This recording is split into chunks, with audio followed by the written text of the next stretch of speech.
Welcome to New York's #2 sports show.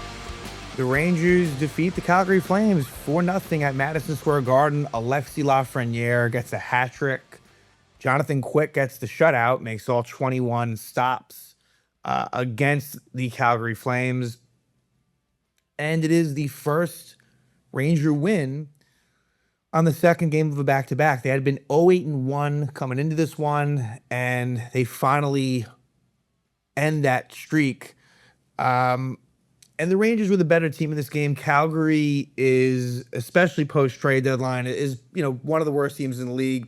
Even though really, towards the end of the Olympic break, and even out of it, like they won home against Carolina over the weekend. It's not to say they've completely shut down, but this was one that I really would have liked the Rangers to have lost, given that this is head-on competition. Now, Calgary beat the Rangers early in the season, 5-1 on October 26th.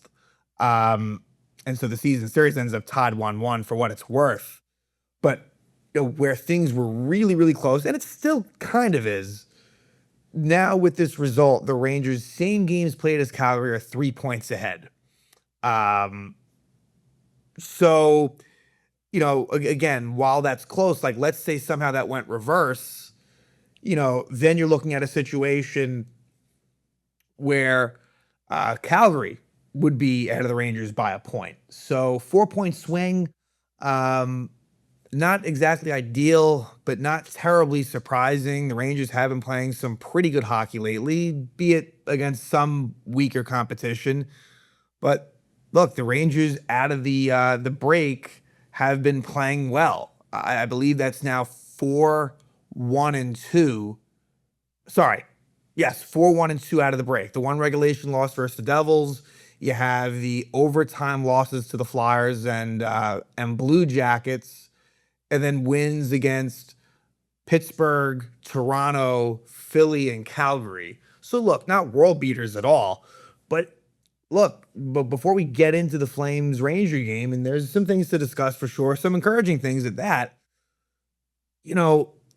like the Leafs are in free fall. I mean, the Rangers are only 5 points behind the Toronto Maple Leafs, and the Rangers have a game in hand.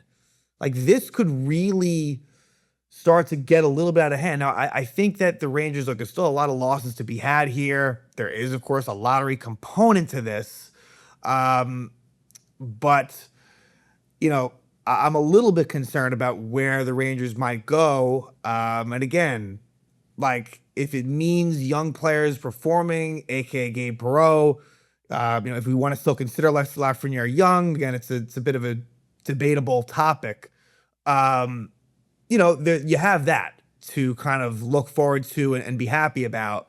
But I really hope that the Rangers can end up no worse, and even this I'm not really in love with, but no worse than end up fifth, as far as like the fifth worst record. And right now, technically, the Rangers sit, I believe, fourth.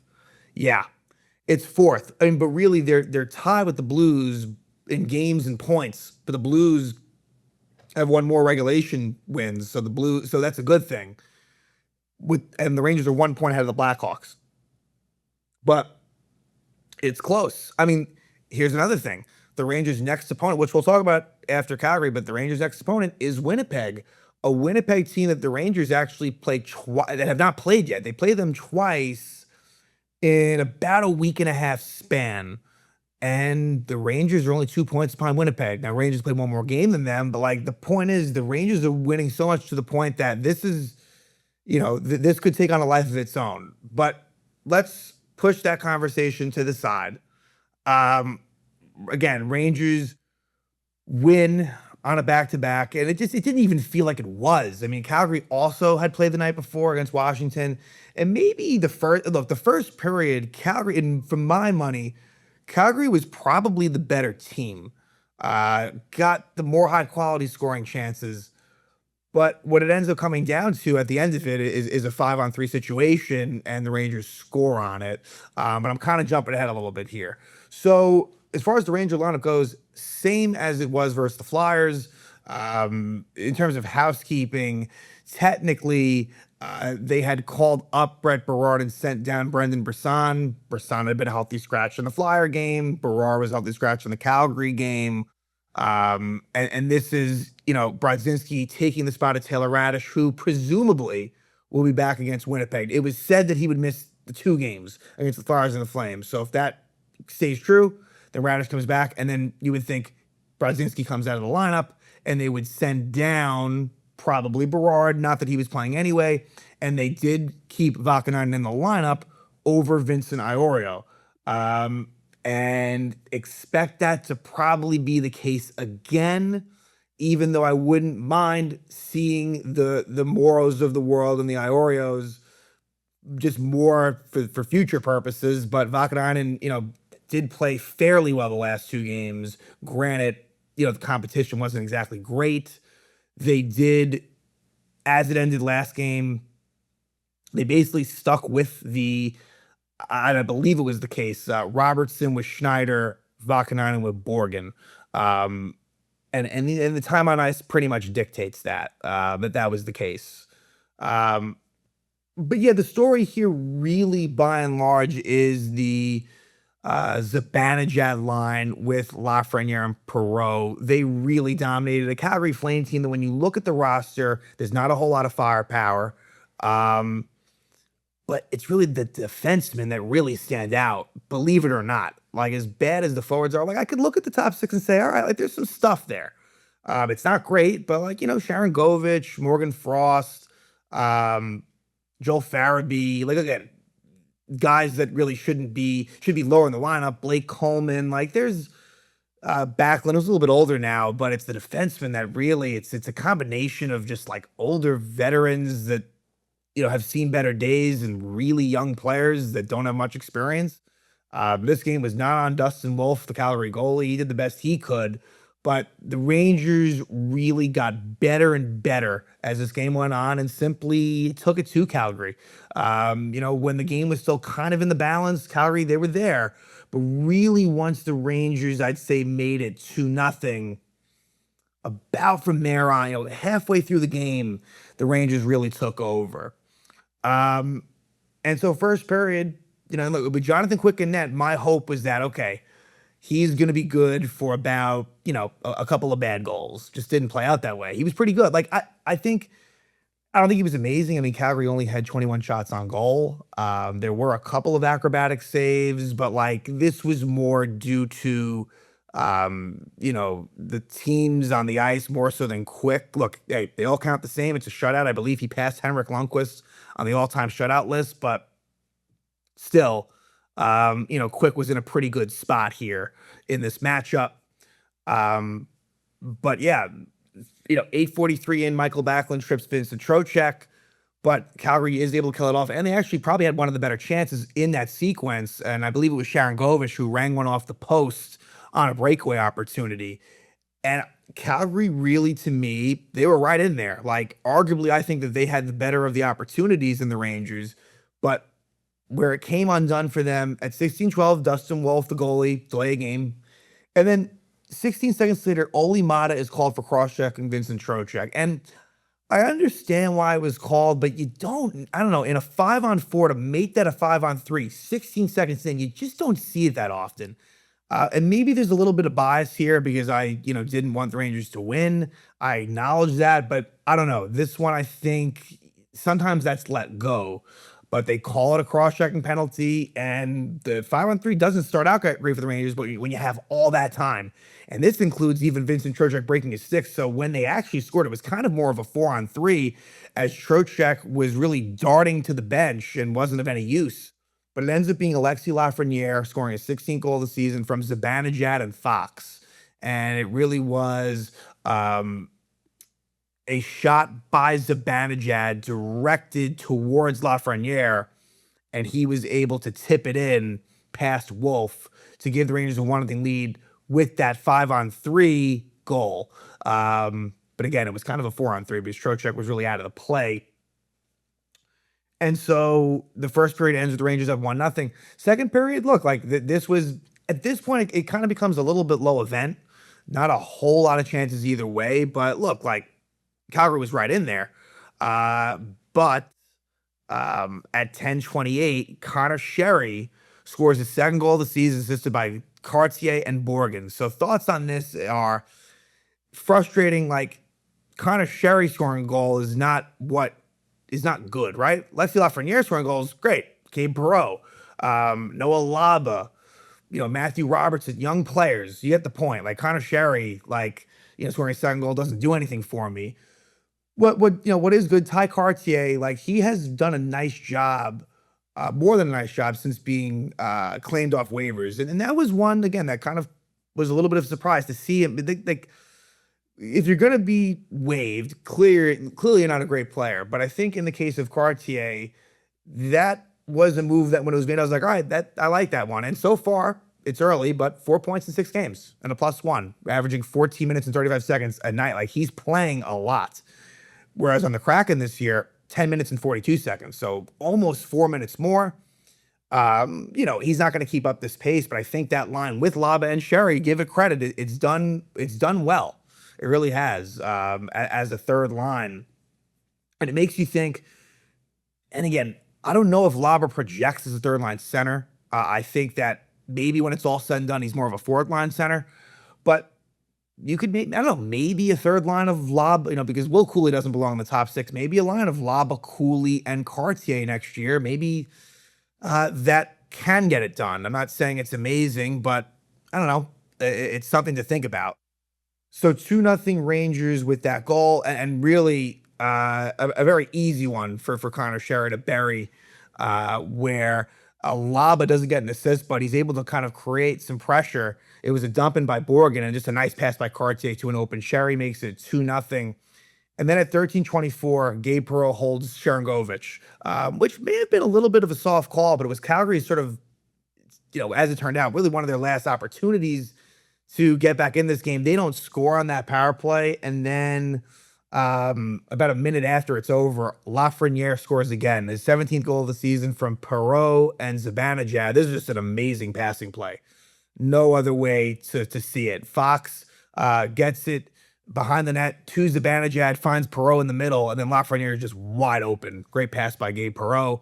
Makes it 3-0 Rangers. That's the lead going to the third. Wasn't much doubt here, and Calgary was only able to get 3 shots on goal in the third period as the team that was down 3-0. And in the third at 3:38, Juuso Parssinen is called for hooking.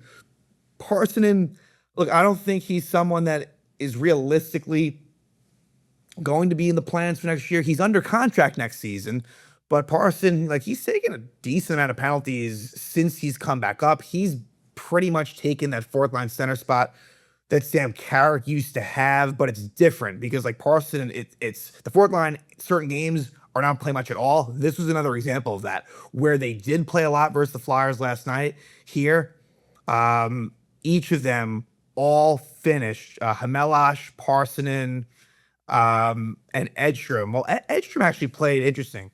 Edstrom actually played 10 minutes. But Parsonen 7.5 and Hamelash 7.5, and each had 12 shifts. So again, really more rolling 3 lines. And I'm fine. Look, I don't mind seeing what young players like Hamelash and Edstrom, like, let them play. But, clearly there was a winning formula here. But Rangers do kill off that Parsonen penalty. And then before it's all over, Lafrenière gets the hat trick. At 17:42, it's his 18th goal of the season, assisted by Gabe Perreault. So 2 assists for Perreault, 2 assists for Zibanejad. Urho Vakanainen, he also gets an assist on this one. And here it was a 2-on-1, and you knew that Perreault was going to try to set up Lafrenière, and he did. And he kind of made a saucer pass over the defenseman's stick, and Lafrenière was quick with it, a slap shot that Wolf had no chance on, and that's it. Rangers win 4-0. So I hope this is a line that hopefully can do damage next season with Zibanejad, Lafrenière, and Perreault. And, JT Miller, I think he might be coming back soon. And the more I think about it with JT Miller is, as someone who wants the Rangers to lose games, I think it's almost a reality that JT Miller coming back, it may actually truly make them worse, because you kind of say it in jest, and it's like, well, Miller's bad, but surely Miller is better than, let's say, who came in for him? Let's say, was it Hamelash or Edstrom, whoever you want to say it. Like, clearly Miller is better, but maybe just the overall mix, and Miller just playing the amount of minutes he does and the turnovers and this and that ends up being a net negative. But Miller kind of lost his spot in a way on that line. And I think if and when he comes back, he'll probably find himself with Trocheck, which I don't think I know they had success as a penalty kill duo. I actually don't like Miller with Trocheck, but I think by default that might be the case. I'm also open to the idea of trying Miller again at center, although they're not going to do that because you want Laba to get third line minutes at this point. Like if you went with Miller, which they're not going to do, then it kind of ends up decreasing Laba's time, which isn't worth it. So Miller is likely to be at wing, and I don't think. I mean, Trocheck, Miller, Cooley. When I think of that line, it's pretty. I mean, on the wings, it's extremely slow. So I don't know if stylistically that makes sense, but again, I'd be in no rush to get Miller back in there anyway if I'm the Rangers. But this is, look, Lafrenière, confidence is there right now, but also he is streaky. The opponents haven't been great. I think, I'm not sold on anything just yet, but Lafrenière we've seen in the past, like he's capable of producing. And if you can go into the offseason feeling better about him, that is important. Like that and Gabe Perreault seems to be, finding it in the NHL. It was a struggle at first, and it makes sense. He was really up here a lot sooner than he should have been. He's a very young player, Gabe Perreault. So growing pains would be understandable. So let's see but again, let's see what they do against teams that are fighting for the playoffs and actually have competent rosters. Like some of these teams really either are not good or are in a really, really bad way. I.e., Toronto, right? So we'll see what happens. But next game will be at Winnipeg. As I said before, Winnipeg is close in the standings with the Rangers. They are coming off of just a whooping. The Anaheim Ducks went into Winnipeg, won 4-1, outshot them 35-13. So you got to think, now look, Winnipeg, they're basically out of it. I mean, in the Western Conference, they're not fully out of it, but you do question motivation this time of year for some teams, and that could be a thing. But in most cases, after a performance like that on home ice, they should be coming out strong next game. Doesn't mean that Winnipeg is going to win, especially with Igor Shesterkin likely back in net. But Rangers now go on a little bit of a trip to Winnipeg and then to Minnesota to take on the Wild. And I believe in the case of Minnesota as well, let me just confirm this. I don't recall that they played Minnesota. Oh, no, they did. All the way back in October. Never mind. But yeah, this will be the first game against Winnipeg. And of course, Minnesota is one of the best teams in the league. So the schedule maybe gets a little bit tougher there, but we'll see. But yeah, Rangers finally win a game, second of back-to-back, no longer 0-8-1. Now they're 1-8-1, and Jonathan Quick gets the shutout, 21 saves, and Alexis Lafrenière gets the second career hat trick, and the Rangers defeat the Calgary Flames by a score of 4-0.